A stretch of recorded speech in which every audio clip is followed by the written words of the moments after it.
Dag Erik, and welcome to that Eurovision site. For those who don't know you, can you introduce yourself both as people and as artists? Oh, I'm Dag Erik Oksvold. I'm 45 years old from the middle of Norway. I love country music. I'm writing country music and a drummer. I played the MGP in 2012. I played drums for Bobby Bear, country artist, but now I'm a singer. Yes, and I am Anne Fagermo, 25 years old from south in Norway.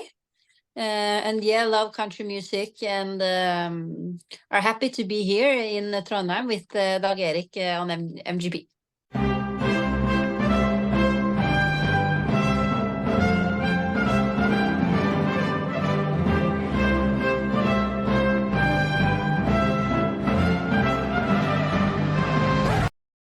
Did you make it to Trondheim okay? I know a Yeah, lot of people having trouble with that. yeah. So we were lucky. Dag Erik lives like 2 hours away from here, and I arrived early yesterday. So we came before the storm. That's good. We'll go back to the start. You met each other on The Voice Norway as part of Espen Lind's team. How did you both end up on The Voice? It was a lot of auditions. Yeah, it was. And I think like we are both we love to sing and we love music, so we just wanted to do something about it and wanted to try out The Voice. It's a good program, a great TV show for music and for talents. And for me especially, I'm 45, so I was start singing for 2 years ago. So it's a long way to to reach the top. So it's a good place for marketing for me as an artist, especially, and for Anna too. So I think that's the reason we joined the show. And both being on the same team under the same mentor, did you, as people doing similar country music, just connect quickly with each other? Yeah, we did. And that's why we stayed in touch after The Voice and decided that maybe we should write something together. And we did that. And the first song that we wrote together was the song we are now competing with in Melodi Grand Prix. And what was the process behind writing that song, and what's the song about? No, I'm starting to. I remember it was a Sunday, spring last year, and I talked to Anna. We should write a song together, and I came up with a melody straight away, and sent it over to Anna, and she wrote the lyrics the same day, the same night. Yeah. And sent it over. So that was 90% of the song. Yeah. Finished. So we went to the studio and recorded the song here in Trondheim with a great producer, Paul Brekkås, and Alexander Pettersen is the third songwriter on this song. He helped with the bridge or the middle eight in the song. So we're so happy, and the lyrics. Or Anna can talk about the lyrics. Yeah, he wrote it. Yeah. So the song is called "Judge Tenderly of Me," and that is like a saying from a famous poem by Emily Dickinson that's called "This Is My Letter to the World," and the last line in that poem is "Judge tenderly of me," and I got the inspiration from that poem to write the lyrics to the song. And it's about acceptance and like you want acceptance from the ones that are near you, like your friends and family, because now you're about to fall in love, and maybe you'll do something stupid because you're so blindly in love, so it's about that. It's great lyrics. Yeah. Yeah. Did you know at the time that you were going to submit this to Melodi Grand Prix? So this summer we did a music video or a lyrics video to the song, and and we saw that we had the limit to send in the song to the NRK MGP was 1st of September. So okay, we try. Yeah. Let's try. Yeah. So we get a really good response from NRK, and yeah, we were chosen to. So we found out that we were going to be in the competition in October, I think, or in November, October. October, yeah. Yeah. So it's really hard to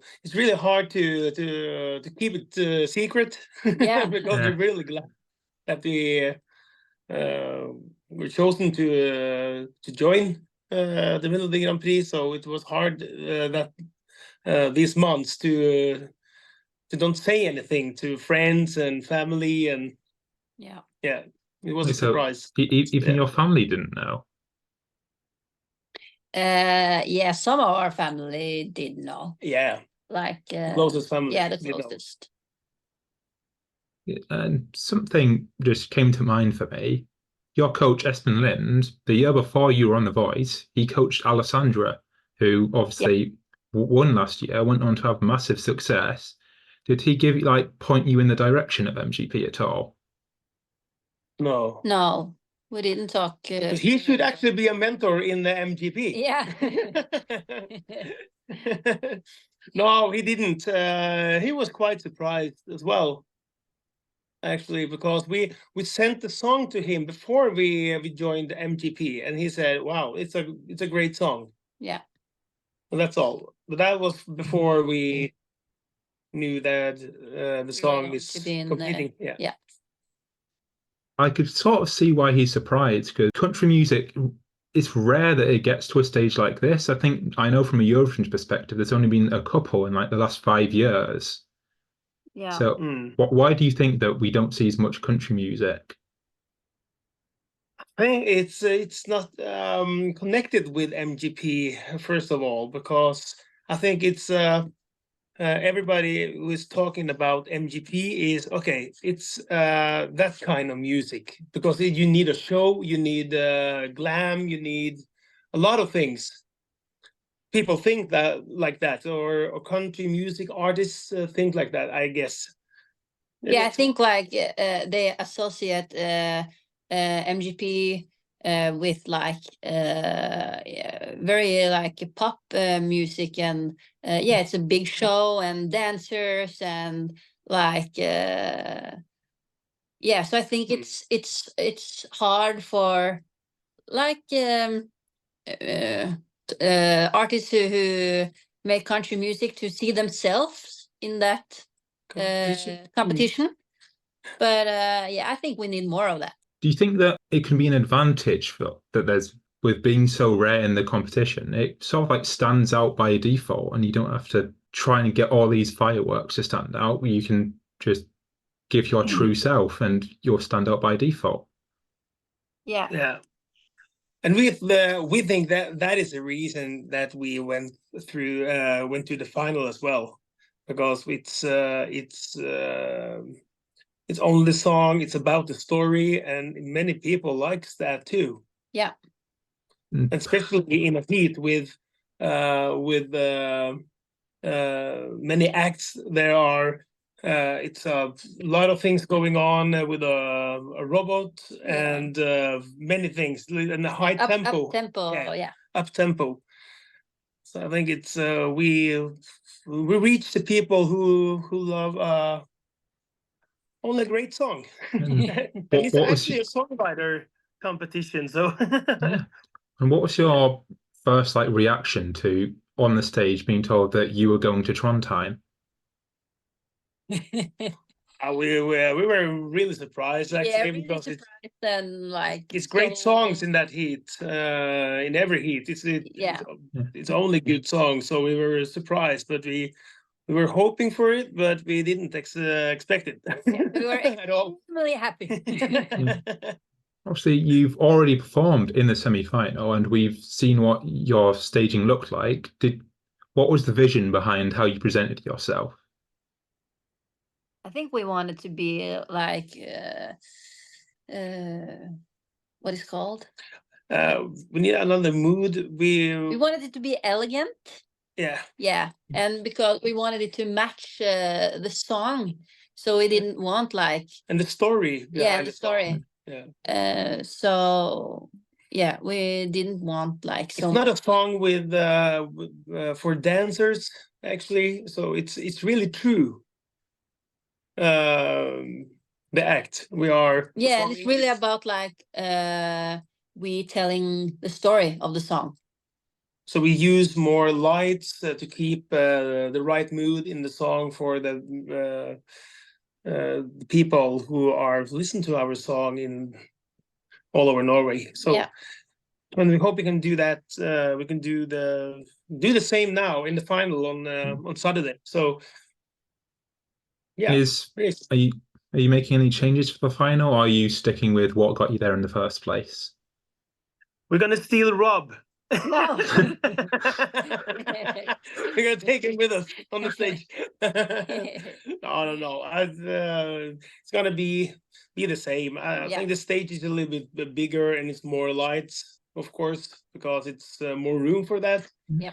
But it's gonna be pretty the same. Yeah. And how are your preparations going? Have you started rehearsing yet? Yeah, we had our first rehearsing today, so that was very exciting.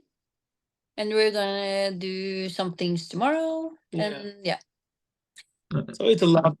It's bigger now in the final compared to the semifinal because it's a big show. It's a big event on television every year. So I think it's a lot of dancers in front early in the show, and we're going to rehearse a lot of things, not only our act, but a lot of things going to happen on Saturday. And I saw earlier in the week that your song has been in for quite a while in the Norway Spotify Viral 50. How's that been for you and your end? Yeah, pretty cool. Like it's so nice to see people liking and listening to our song. Yeah, so sharing the song. So that means a lot to us because we are the songwriters as well. So it's so nice to we're just really happy that the people like it and listen to it and share it. So just grateful. And for a lot of the people, especially in our audience, it'll be the first time that they've heard your music. For each of you, could you maybe give like one song from your discography that if people like Judge Tenderly of Me, they can go back and listen to? I think for me, I think like I have some music that I want to put out that hopefully like after this people want to listen to more of my music and Dag Erik's music and maybe music we will make together. Yeah. That was going to be my next question. That can we expect to see more from the two of you together? Of course. Yeah. We have two careers. We have our own career and we have this career together. Yeah. So we're gonna continue writing songs and we're gonna do some more duets and maybe we're gonna do a record in the future. We never know. So it came really fast, this MGP thing for us. So we have this moment, this monument now to build on. So we'll definitely hear more from us in the future. Yeah. And if everything went right on Saturday night and you got the opportunity to represent Norway at Eurovision, how big would that be for the both of you? Enormous. It's really big because you can. It's the same with a soccer team, a football team in Norway. You represent your country. Yeah. This is the same with music. You represent Norway in the biggest music show. It's big, and it's absolutely a dream come true for both of us. So, we're pretty close as well. So we hope that people are voting for our song. Is Eurovision something that you'd watch every year normally? Yeah, I do. I usually like have a party and watch Eurovision with some friends. I've been playing a lot because it's on Saturdays, and sometimes have gigs, so it's hard to. But you will see you will see it after the day after, but not the whole show, of course, because you know the winner and it's all over when the winner's there. So, but it's a great show, absolutely. And who do you say some of your Eurovision heroes are? Your favorites from over the years? I think my favorite song, and I think that is for you too, is La det svinge. First winner from Norway. Yeah. La det svinge, la det rock and roll. La det svinge till du mister all control. Oh, yeah. Hey, oh. I'm singing to you now. Yeah, so we love that one. Yeah. And then Carola. Carola, yeah. Yeah. And we have Loreen is a big hit 10 years ago or something. Yeah. Yeah. Oh, it's many songs. I have actually played with the Eurovision winner, Katrina and the Waves. Ah. Yeah, I played drums for her here in Norway when she was touring back in 2007. I think she won in 97 or something. In 97, yeah. That is a great song. Yeah, what was that like? That was great. She is a good girl, I would say, but she's a lady, but great singer, fantastic singer, and she performed every day on stage. Wow. Really professional, and she was a little bit kind of a diva because she was big. She was big compared to many of the other artists, so she was a little bit by herself, of course, but she was really nice and really funny. And finally, whilst we've got you here, is there any message you'd like to get across for our audience? We want to say thank you for all the support. All the support. Yeah. And all the messages and everything. It's thank you for listening to our song. Mm. And yeah. And it's remember in 2014 it was a country song that got #2 in Eurovision. Yeah. So remember that country music is popular. I have seen a lot of people compare your staging to theirs, actually. Yeah. Yeah. It is pretty same, and the country music with a good story, it speaks for itself. Yeah. So you need all these elements around to tell the story. So I think in the future too, it will be like that with country music. Yeah. So thank you both so much for coming on to speak to us today, and best of luck on Saturday night. Thank you so much. Thank you so much. Nice to be here. Nice to see you.